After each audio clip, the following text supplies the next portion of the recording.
Oke, assalamualaikum warahmatullahi wabarakatuh. Selamat datang kembali teman-teman semuanya di Harir Channel. Kali ini kita akan belajar mempersiapkan sejak dini tentang tes SKD khususnya TWK untuk CPNS tahun 2026 karena sesuai dengan info yang beredar bahwa tahun ini akan ada pensiun yang sangat banyak dan nanti di tahun 2026 akan ada pembukaan CPNS secara besar-besaran ya.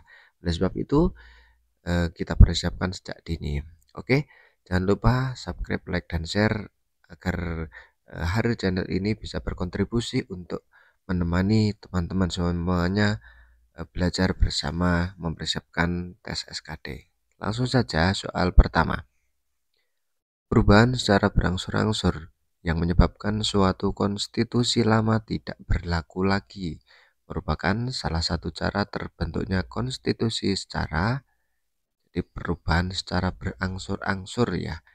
Ini merupakan salah satu cara terbentuknya konstitusi secara A. Pemberian dari penguasa, B. Pembentukan sengaja, C. Musyawarah, D. Revolusi ataukah E. Evolusi ya.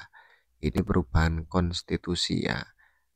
Maka jawaban yang paling tepat adalah E. Evolusi. Jadi ada 4 cara terbentuknya suatu konstitusi. Pertama, pemberian dari penguasa, misalnya raja ya. 2, pembentukan dengan sengaja. Memang sengaja untuk dibentuk sebuah peraturan ya, undang-undang. Nomor 3, revolusi, pembuatan undang-undang dasar dengan mempertimbangkan persetujuan rakyat. Yang 4 adalah evolusi, perubahan secara berangsur-angsur. Oke, kita lanjut ke soal berikutnya. Majas yang digunakan untuk menuliskan kata benda yang diibaratkan hidup layaknya seperti tubuh manusia. Pada kalimat cahaya mentari menyapaku pada pagi yang cerah ini, yakni majas.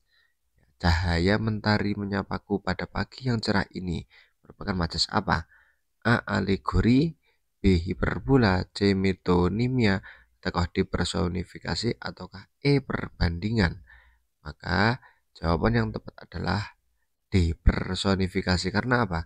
Karena mentari atau matahari dianggap menyapa layaknya manusia ya. Jadi dalam soal ini cahaya mentari menyapaku. Nah, ini seperti halnya manusia ya. Jadi personifikasi.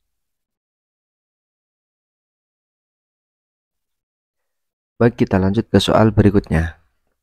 Berikut ini yang termasuk nilai-nilai sosial politik yang dijadikan moral baru bagi masyarakat reformasi adalah ya nilai sosial politik ya. Apakah A. kesetaraan, B. kejujuran, C. kemakmuran, D. pantang menyerah, ataukah E. penguatan karakter.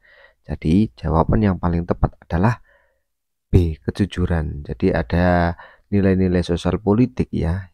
Ini ada toleransi, transparansi hukum dan kelembagaan, 3 keadilan hukum, 4 kejujuran dan komitmen, 5 nilai moral berdasar konsensus. Jadi ini nilai-nilai sosial politik ya. Kita lanjut ke soal berikutnya. Kunci menjadi negara demokratis terletak pada bagaimana meletakkan toleransi kembar atau twin toleration dalam konstruksi politik. Berikut ini merupakan salah satu perwujudan dari toleransi kembar dalam kehidupan berbangsa dan bernegara. Indonesia adalah ya wujud dari twin toleration ya, toleration ini. Jadi toleransi kembar ini wujudnya apa dalam kehidupan berbangsa dan bernegara? Apakah A. institusi agama tidak bisa memaksakan kebijakan publik kepada pemerintah yang telah dipilih secara demokratis, ataukah B. negara tidak berpartisipasi secara aktif dalam membimbing, menyokong, memelihara, dan mengembangkan agama, ataukah C. fungsi agama hanya dibatasi pada ruang privat saja, sementara negara memiliki fungsi pada ruang privat dan publik, ataukah D. institusi negara memiliki batasan dalam membuat kebijakan sesuai amanat konstitusi yang telah disepakati, ataukah E. institusi agama formal dan negara memiliki hak prerogatif yang tidak saling bercampur ya. Jadi soal seperti ini sangat panjang jawabannya, kita harus fokus, cermat dalam membacanya, tidak usah tergesa-gesa, yang penting satu kali membaca kita sudah paham. Maka jawaban yang paling tepat adalah A. Institusi agama tidak bisa memaksakan kebijakan publik kepada pemerintah yang telah dipilih secara demokratis. Nah, ini namanya toleransi kembar ya. Oke, kita lanjut ke soal berikutnya. Tujuan utama menempatkan semboyan Bhinneka Tunggal Ika dalam lambang, tulisannya lambing, tapi lambang negara Garuda Pancasila adalah tujuannya apa? Menempatkan semboyan Bhinneka Tunggal Ika dalam itu lambang Garuda Pancasila. Apakah A. membentuk jati diri bangsa, ataukah B. mengurangi perselisihan dalam perbedaan, ataukah C. perwujudan keberagaman bangsa Indonesia, atau D. sebagai wadah semangat nasional, ataukah E. menghargai keragaman? Maka jawaban yang paling tepat adalah A. membentuk jati diri bangsa ya. Jadi jati diri bangsa Indonesia itu terwujud di dalam Bhinneka Tunggal Ika. Di situ ada perbedaan yang menjadi sebuah persatuan ya. Itu merupakan jati diri bangsa. Oke, lanjut ke soal berikutnya. Soalnya sangat panjang. Cut Nyak Dien adalah pahlawan dari Aceh yang lahir pada tahun 1848. Pada tahun 1880, ia menikah dengan Tengku Umar. Bersama dengan Tengku Umar, Cut Nyak Dien gigih berjuang untuk melawan Belanda. Ketika Tengku Umar gugur ditembak oleh Belanda pada tahun 1899, Cut Nyak Dien tetap melanjutkan perjuangan melawan Belanda dengan memimpin perang di pedalaman Meulaboh. Salah satu ucapan khas Cut Nyak Dien yang diucapkan ketika suaminya gugur dan memotivasinya untuk terus berjuang melawan Belanda adalah, sebagai perempuan Aceh tidak boleh menumpahkan air mata kepada orang yang sudah meninggal ya. Jadi ini sebuah motivasi keren, ini bermakna sekali dari Teguh Umar kepada istrinya yaitu Cut Nyak Dien. Sikap Cut Nyak Dien menjadi pemimpin pasukan di pedalaman Meulaboh mencerminkan sikap apa? Apakah A. patriotisme, ataukah B. emansipasi wanita, ataukah C. nasionalisme, D. kedaerahan, E. humanisme ya.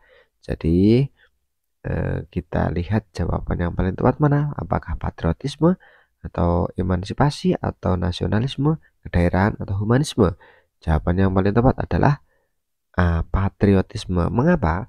Karena yang ditanyakan adalah sikap Cut Nyak Dien dalam melawan Belanda. Kita lihat, sikap Cut Nyak Dien menjadi pemimpin pasukan di pedalaman Meulaboh mencerminkan sikap di pedalaman Meulaboh tadi kan perjuangan melawan Belanda ya.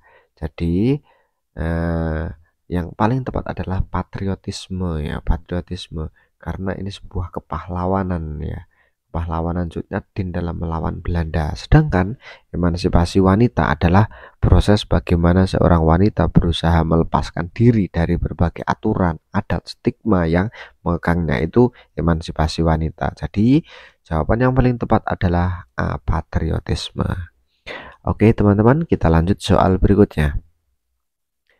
Pada hari Jumat 30 November tahun 2020 terdapat aksi teror di desa Lembantongoa ya, di Sigi, Sulawesi Tengah ini.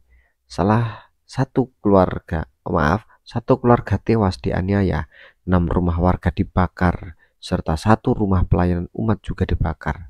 Akibat teror ini, beberapa warga memilih untuk mengungsi. Peristiwa teror seperti yang terjadi di daerah tersebut ya, tadi di Sigi, tidak sesuai dengan pengamalan Pancasila, terutama sila. Ya, jadi ada sebuah teror di situ, ada rumah pelayanan umat, ada 6 rumah warga dibakar, kemudian 1 keluarga tewas. Itu merupakan tidak sesuai dengan pengamalan Pancasila, terutama sila keberapa? Apakah A1 dan 2, B2 dan 3, C3 dan 4, D4 dan 5, ataukah E semua sila ya? Jawaban yang paling tepat adalah A1 dan 2 ya. 1 ketuhanan, di situ ada pembakaran rumah ibadah tadi ya, pelayanan umat. Kemudian kalau 2 itu tidak memanusiakan manusia ya. Pada peristiwa teror seperti yang terjadi di Sigi, terdapat beberapa hal yang tidak sesuai dengan pengamalan Pancasila. Misalnya pembakaran rumah ibadah, itu mencederai nilai toleransi yang selama ini menjadi pengikat kehidupan antar beragama di Indonesia. Selain itu, peristiwa teror yang menyebabkan penganiayaan sampai penghilangan nyawa tidak sesuai dengan nilai-nilai kemanusiaan pada sila kedua Pancasila. Jadi, tidak sesuai dengan sila pertama dan kedua. Oke, kita lanjut soal berikutnya. Sebelum memangku jabatannya, presiden dan wakil presiden bersumpah menurut agama atau berjanji sungguh-sungguh di hadapan Majelis Permusyawaratan Rakyat atau Dewan Perwakilan Rakyat.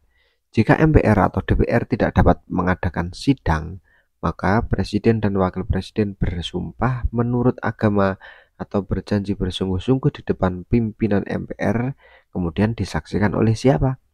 A. Menteri Dalam Negeri, B. Komisi Yudisial, C. Pimpinan Mahkamah Agung, D. Pimpinan Mahkamah Konstitusi, ataukah E. Pimpinan BPK. Maka jawaban yang paling tepat adalah pimpinan Mahkamah Agung. Jadi ini terdapat di pasal 9 ayat 2. Jika Majelis Permusyawaratan Rakyat atau DPR ya tidak dapat mengadakan sidang, presiden dan wakil presiden bersumpah menurut agama berjanji dengan sungguh-sungguh di hadapan pimpinan Majelis Permusyawaratan Rakyat dengan disaksikan oleh pimpinan Mahkamah Agung ya. Jadi jawaban yang tepat adalah C. Soal berikutnya. Majelis Permusyawaratan Rakyat atau disingkat dengan MPR terdiri dari siapa? A. Anggota DPR dan anggota DPD, ataukah B. Presiden dan DPR, ataukah C. Mahkamah Agung dan DPR, ataukah D. Mahkamah Konstitusi dan DPR, ataukah E. DPR saja. Maka MPR itu terdiri dari siapa? Jawaban yang paling tepat adalah A. Anggota DPR dan anggota DPD. Ini ada di pasal 2 ayat 2. Majelis Permusyawaratan Rakyat terdiri atas anggota-anggota dari DPR dan anggota DPD yang dipilih melalui pemilihan umum dan diatur lebih lanjut oleh undang-undang ya. Itu jadi anggota dari MPR ya. Oke. Lanjut soal berikutnya. Sila kemanusiaan yang adil dan beradab menempatkan hak setiap warga negara pada kedudukan, jaminan dan perlindungan yang sama dalam hukum, serta mewajibkan kepada setiap warga negara untuk sila kemanusiaan yang adil dan beradab. Jadi sila berapa ini? Sila 2. A. Gemar melakukan kegiatan kemanusiaan, B. Tidak memaksakan kehendak kepada orang lain, C. Rela berkorban untuk kepentingan bangsa dan negara, ataukah D. Mengembangkan sikap gotong royong dan kekeluargaan, ataukah E. Memajukan pergaulan demi persatuan dan kesatuan bangsa. Maka jawaban yang paling tepat adalah ya A. Gemar melakukan kegiatan kemanusiaan. Jadi kita lihat gemar melakukan kegiatan kemanusiaan itu pengamalan sila kedua, tidak memaksakan kehendak kepada orang lain itu pengamalan sila keempat ya, demokrasi ya, rela berkorban untuk kepentingan bangsa dan negara. Nah ini nasionalisme bela negara sila 3, mengembangkan sikap gotong royong dan kekeluargaan ya, keadilan sosial berarti ini. Sila kelima, memajukan pergaulan demi persatuan dan kesatuan bangsa ya, persatuan jelas sila ketiga. Maka jawaban yang paling tepat adalah sila kedua ya, gemar melakukan kegiatan kemanusiaan. Oke, terima kasih. Itu tadi beberapa soal yang dapat kami sajikan ya untuk belajar bersama. Semoga belajar kali ini membawa manfaat barokah dan nanti kita semuanya bisa sukses untuk melaksanakan tes SKD dan mencapai tujuannya masing-masing yaitu CPNS tahun 2026. Semangat, semangat dan tetap semangat. Oke, jangan lupa subscribe, like dan share. Sampai jumpa di video selanjutnya. Assalamualaikum warahmatullahi wabarakatuh.